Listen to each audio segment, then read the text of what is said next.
Good morning students. आज हम business law में remedies for breach of contract के बारे में पढ़ने जा रहे हैं। आज के इस वीडियो में हम फोर्थ लीगल रेमेडीज के बारे में पढ़ेंगे जो एग्रीड पार्टी के पास अवेलेबल है, जिसका नाम है क्लेम फॉर स्पेसिफिक परफॉर्मेंस, यानी विशिष्ट निष्पादन की मांग करने का अधिकार। लास्ट वीडियो में हमने फर्स्ट 3 लीगल रेमेडीज के बारे में पढ़े थे, जिसमें first right to suit for rescission of contract, यानी अनुबंध को निरस्त करने के लिए वाद प्रस्तुत करने का अधिकार। Second remedy right to suit for damages, यानी क्षतिपूर्ति प्राप्त करने के लिए वाद प्रस्तुत करने का अधिकार।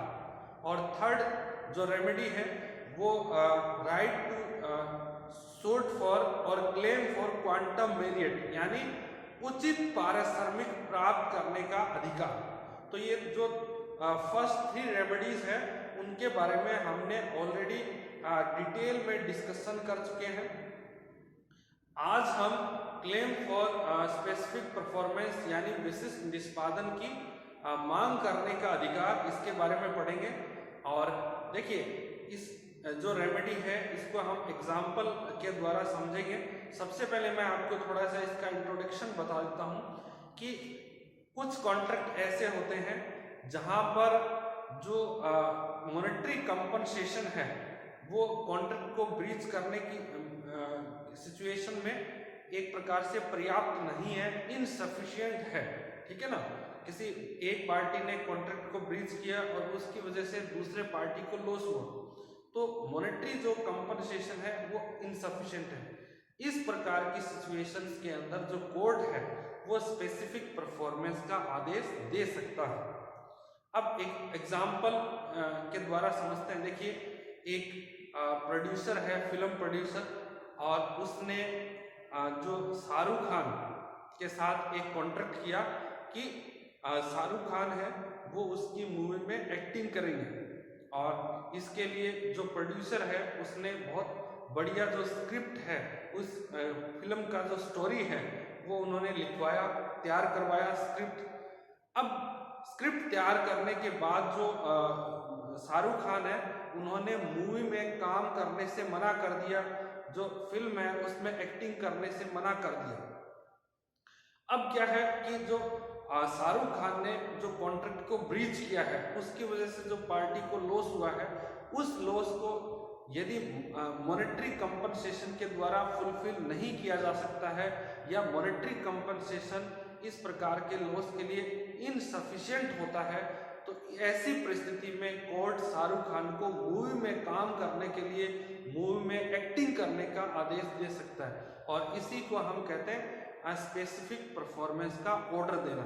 ठीक है ना, तो आप समझ गए होंगे कि जहां पर या जिस कॉन्ट्रैक्ट में एक पार्टी के द्वारा कॉन्ट्रैक्ट को ब्रीच किया जाता है, और यदि उस ब्रीच की वजह से जो भी कंसर्न्ड पार्टी है उसको लॉस होता है, उस लॉस की भरपाई हम मॉनेटरी कंपनसेशन या मौद्रिक जो है क्षतिपूर्ति से नहीं कर सकते।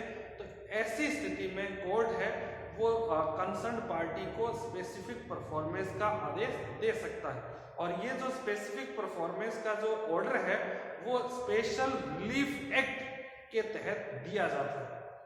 अब देखिए, यहाँ पर हम उन कंडीशंस को भी समझेंगे जिसमें कोर्ट है वो स्पेसिफिक परफॉर्मेंस का जो ऑर्डर है वो पास कर सकता है। देखिए, order of specific performance can be given in following conditions. कौन कौन सी कंडीशंस हैं समझते हैं। फर्स्ट है when the work done under the contract is completely based on trust or faith। देखिए, यदि जो किसी कॉन्ट्रैक्ट के अंदर जो भी कार्य किया जाता है वो कंप्लीटली ट्रस्ट और फेथ यानी विश्वास पर आधारित है, तो इस प्रकार के जो कॉन्ट्रैक्ट के अंदर जो पार्टी है उसको कोर्ट स्पेसिफिक परफॉर्मेंस का ऑर्डर दे सकता है। ठीक है ना, कि पार्टी अपने प्रॉमिस को पूरा करे। एक एग्जांपल के द्वारा हम समझते हैं। जैसे एक व्यक्ति है और उसने किसी ट्रस्ट को, जो एक रिलीजियस ट्रस्ट है, और उसे एक प्लॉट है वो डोनेट करने का प्रॉमिस किया और उन्होंने रिटर्न में प्रॉमिस किया है, तो इस प्रकार की परिस्थिति के अंदर उन्हें कोर्ट है ये बाद में जो प्लॉट का ओनर है वो मना नहीं कर सकता कि अब वह जो है मंदिर को या जो भी ट्रस्ट है, रिलीजियस ट्रस्ट, उसको जो प्लॉट है वो डोनेट नहीं करेगा। ठीक है ना। तो ऐसी परिस्थिति के अंदर जो कोर्ट है वो संबंधित व्यक्ति को स्पेसिफिक परफॉर्मेंस का आदेश दे सकता है कि जो प्रॉमिस उसने किया है वो पूरा करे। ठीक है ना। नेक्स्ट है where there is no criteria to assess the loss sustained as a result of incomplete work। देखिए कुछ कार्य ऐसे होते हैं जहां पर यदि एक पक्षकार या एक पार्टी कॉन्ट्रैक्ट को ब्रीच करती है और उसकी वजह से जो लॉस हो रहा है उसको हम असेस नहीं कर सकते, हम उसको कैलकुलेट नहीं कर सकते कि कितना लॉस होगा, मेजर नहीं कर सकते उस लॉस को। तो इस प्रकार की सिचुएशंस के अंदर भी कोर्ट स्पेसिफिक परफॉर्मेंस का आदेश दे सकता है कि जो भी संबंधित पक्षकार है वो अपने प्रॉमिस को पूरा करेगा। ठीक है। नेक्स्ट है if sufficient remedy is not available for financial loss sustained owing to incomplete work. देखिए यहां पर एक बात समझना है, फाइनेंशियल जो है if sufficient remedy is not available for financial loss sustained owing to incomplete work. ठीक है ना। जो कोई भी कार्य है और वो बीच में यदि उसको रोक दिया जाता है या पूरा नहीं किया जाता है और इस प्रकार के कार्य के अंदर जो रेमेडी है, जो भी लॉस हो रहा है फाइनेंशियल लॉस, उसके लिए जो भी रेमेडी है वो सफिशिएंट नहीं है। ठीक है ना। तो ऐसे परिस्थिति के अंदर जो कोर्ट है वो स्पेसिफिक परफॉर्मेंस का आदेश दे सकता है। और यहाँ पर आप इसे समझ सकते हैं कि जैसे फिल्म का जो हमने एग्जाम्पल लिया था, शाहरुख खान मूवी को बीच में, ठीक है ना, मूवी अभी पूरी बनी नहीं है लेकिन बीच में during the course of shooting Shahrukh Khan मना कर देते हैं मूवी में एक्टिंग करने के लिए। तो इस प्रकार की स्थिति में जो फाइनेंशियल लॉस होगा उसके लिए जो एक तरीके से जो रेमेडी है, जो मॉनेटरी रेमेडी है या कंपनसेशन है वो सफिशिएंट नहीं है, तो कोर्ट क्या है स्पेसिफिक परफॉर्मेंस का आदेश दे सकता है, शाहरुख खान को मूवी में काम करने का ऑर्डर दे सकता है। नेक्स्ट है if it is not possible to receive economic compensation in return of incomplete work. देखिए जहां पर इकोनॉमिक कंपनसेशन है वो एक प्रकार से रिसीव करना या रिकवर करना असंभव है, तो उस परिस्थिति के अंदर भी जो एक प्रकार से स्पेसिफिक परफॉर्मेंस का आदेश दिया जा सकता है। देखिए जो इंसॉल्वेंट है, जो हो गए दिवालिया घोषित कोई भी व्यक्ति है, तो इस प्रकार के व्यक्ति जो अपना देखिए बैंक है, बैंक ने एक व्यक्ति को लोन दिया है और अब वह अपने लोन को जो है रीपेमेंट करने में सक्षम नहीं है, उसके पास इतना पैसा नहीं है कि वो उस बैंक के लोन को रीपे कर पाए। तो ऐसी परिस्थिति के अंदर कोर्ट है वो स्पेसिफिक परफॉर्मेंस का आदेश उस व्यक्ति को दे सकता है कि जिस संपत्ति को उन्होंने मॉर्गेज रखा था, जिस घर को लोन के बदले बैंक के पास मॉर्गेज रखा था, उस घर को बैंक को ट्रांसफर करें। ठीक है ना। तो इस प्रकार से ये जो कंडीशंस है जिसमें कोर्ट स्पेसिफिक परफॉर्मेंस का आदेश दे सकता है और ये आदेश है वो स्पेशल रिलीफ एक्ट के तहत दिया जाता है। आपको कंक्लूजन के तौर पर इतना याद रखना है, केवल ऐसे देखिए कोर्ट जब किसी को रेमेडी प्रोवाइड करता है कॉन्ट्रैक्ट के ब्रीच करने की वजह से, तो सबसे पहले जो रेमेडी होती है वो है right to suit for rescission of contract. ठीक है ना। यानी अनुबंध को निरस्त करने का अधिकार ये पार्टी के पास होता है और वो कोर्ट के द्वारा इस राइट को क्लेम कर सकते हैं। दूसरा, जहां पर ये सफिशिएंट नहीं है, फिर क्या है कोर्ट उनको डैमेजेस दिलवाता है, यानी जो लॉस हुआ है उसको कंपनसेट करवाने का प्रयास करता है। ये दो जो रेमेडी है। थर्ड रेमेडीज के अंदर क्या है कि जहां पर एक प्रकार से जो रेम्यूनरेशन है पहले फिक्स नहीं किया गया है और पार्टी ने कुछ कार्य किया है दूसरे पार्टी के लिए और दूसरे पार्टी ने उस कार्य से कुछ बेनिफिट गेन किया है, तो ऐसे में कोर्ट क्या है, क्वांटम मेरिट यानी उचित पारिश्रमिक जो है की व्यवस्था उस व्यक्ति को करवा सकता है जिसका एक्चुअल में लॉस हुआ है या जिसने कार्य किया है किसी दूसरे के लिए, ठीक है ना। तो जहां पर ये तीनों रेमेडी काम नहीं करती वहां पर कोर्ट क्या है, ये जो एक स्पेसिफिक परफॉर्मेंस का आदेश दे सकता है। अब हम उन कंडीशंस को पढ़ेंगे जहां पर कोर्ट स्पेसिफिक परफॉर्मेंस का ऑर्डर नहीं दे सकता है। ये 4 कंडीशंस हमने पढ़ ली जहां पर कोर्ट स्पेसिफिक परफॉर्मेंस का ऑर्डर पास कर रहा है, और अब स्पेसिफिक परफॉर्मेंस का ऑर्डर पास नहीं कर सकता उन कंडीशंस के बारे में भी पढ़ेंगे।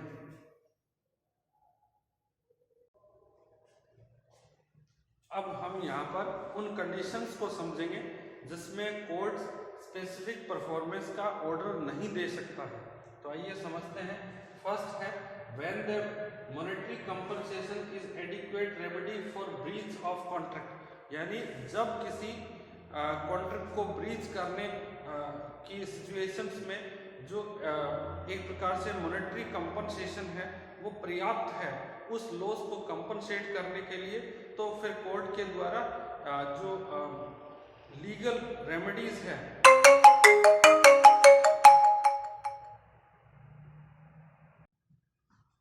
हम बात कर रहे थे when the monetary compensation is adequate remedy for breach of contract, यानी जब किसी कॉन्ट्रैक्ट को ब्रीच किया जाता है और उस ब्रीच करने की वजह से जो लॉस होता है एग्रीड पार्टी को, पीड़ित पक्षकार को, उस लॉस को यदि हम मॉनेटरी कंपनसेशन से फुलफिल कर सकते हैं तो स्पेसिफिक परफॉर्मेंस का आदेश की जरूरत नहीं होती, ठीक है ना। जहां पर मॉनेटरी कंपनसेशन पर्याप्त है कॉन्ट्रैक्ट को ब्रीच करने के कारण, ठीक है ना, तो वहां पर जो स्पेसिफिक परफॉर्मेंस का जो ऑर्डर है वो कोर्ट नहीं दे सकता।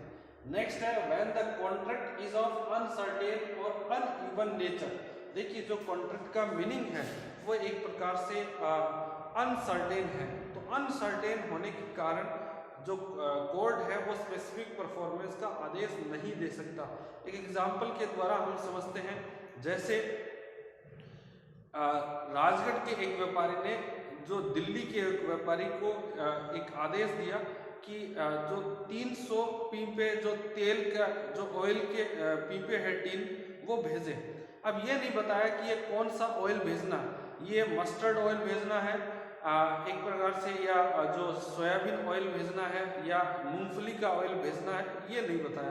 तो यहाँ पर जो व्यापारी है दिल्ली का व्यापारी वो सभी प्रकार के ऑयल में ट्रेड करता है, तो यहाँ पर क्या है कोर्ट स्पेसिफिक परफॉर्मेंस का आदेश नहीं दे सकता क्योंकि जो कॉन्ट्रैक्ट का मीनिंग है वो एक प्रकार से अनसर्टेन है, और जहाँ पर जिस कॉन्ट्रैक्ट का मीनिंग अनसर्टेन है वहाँ पर स्पेसिफिक परफॉर्मेंस का आदेश नहीं दिया जा सकता।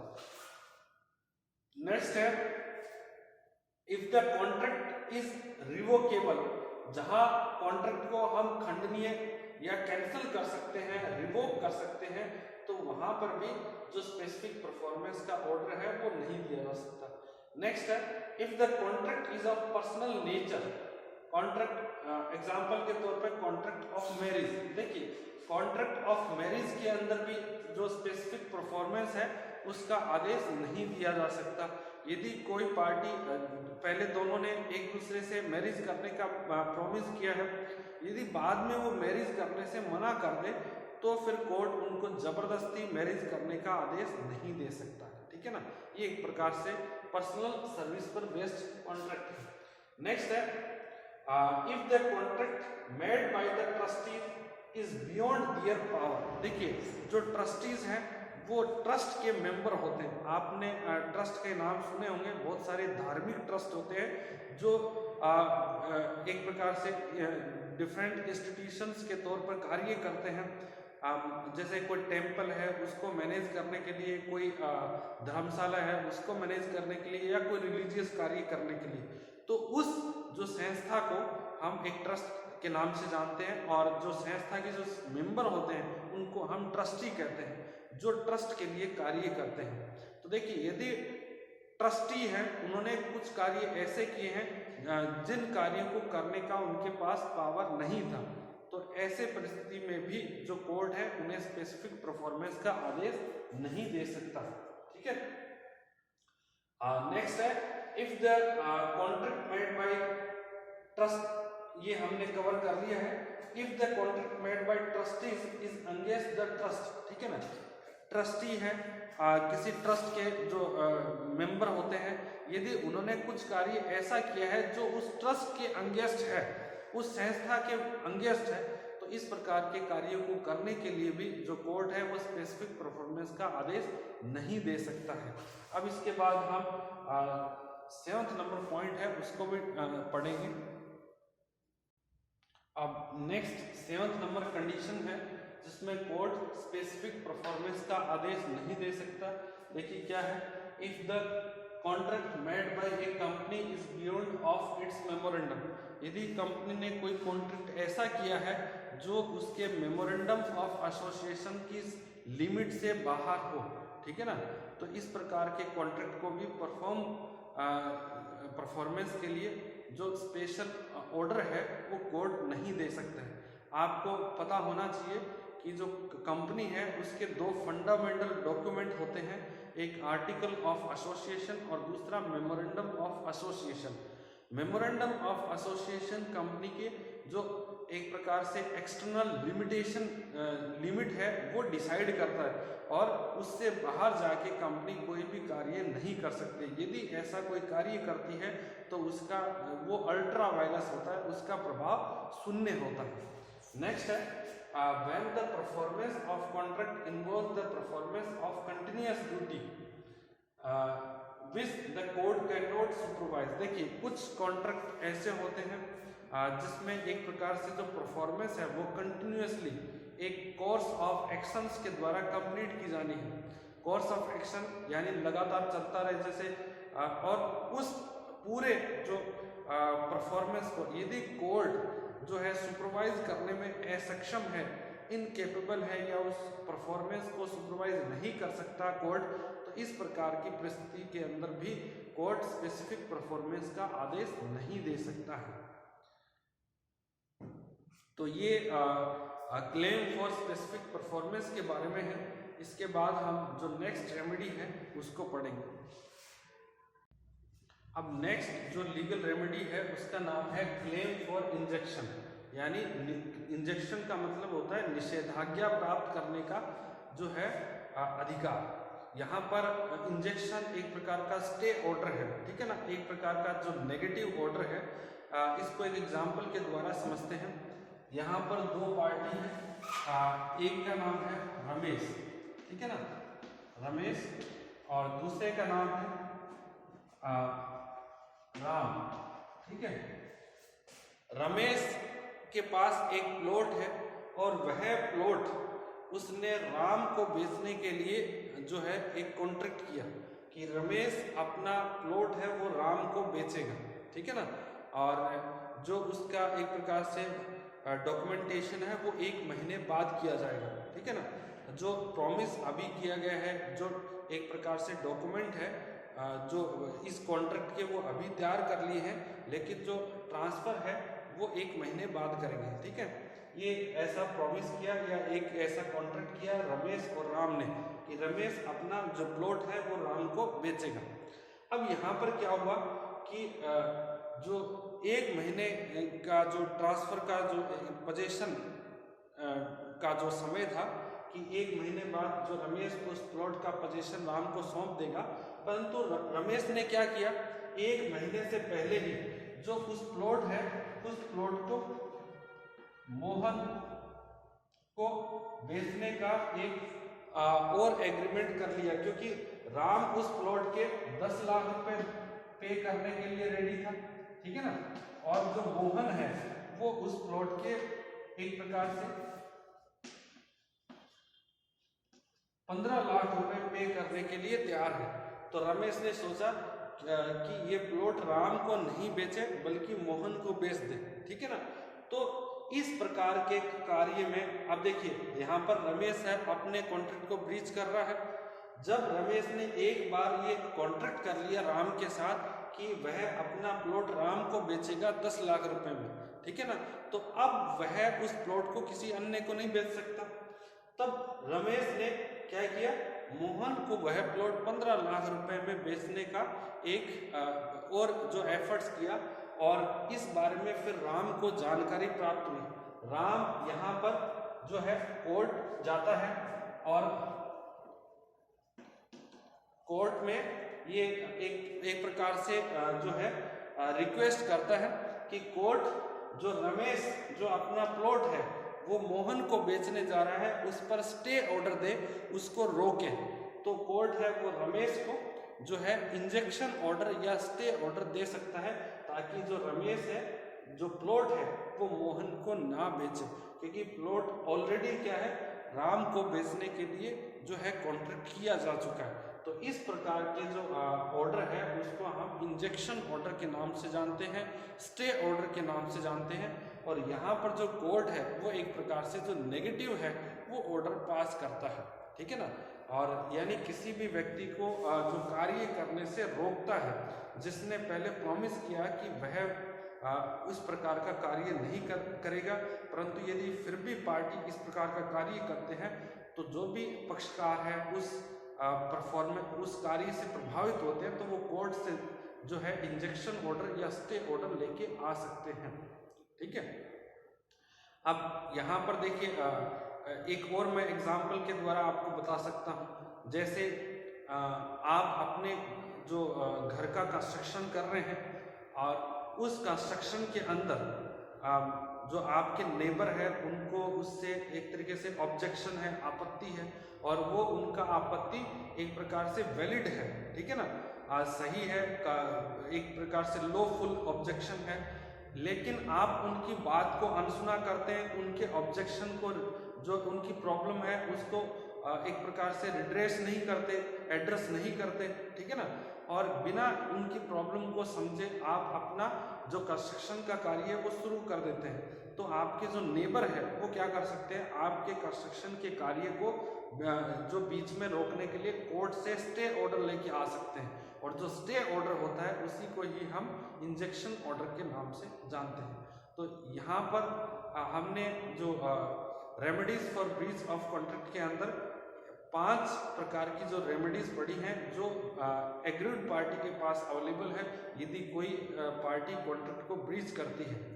तो इसमें 5 रेमेडीज में फर्स्ट यहाँ पर मैं एक बार फिर बता देता हूँ, suit for rescission of contract, second suit for damages, third claim for quantum merit, fourth claim for specific performance, और फिफ्थ है क्लेम फॉर इंजेक्शन, ठीक है ना। तो ये 5 रेमेडीज है वो एग्रीड पार्टी के पास अवेलेबल है, और इन सभी रेमेडीज को कोर्ट के माध्यम से जो क्लेम किया जा सकता है। तो आज के लिए इतना ही। Thank you so much.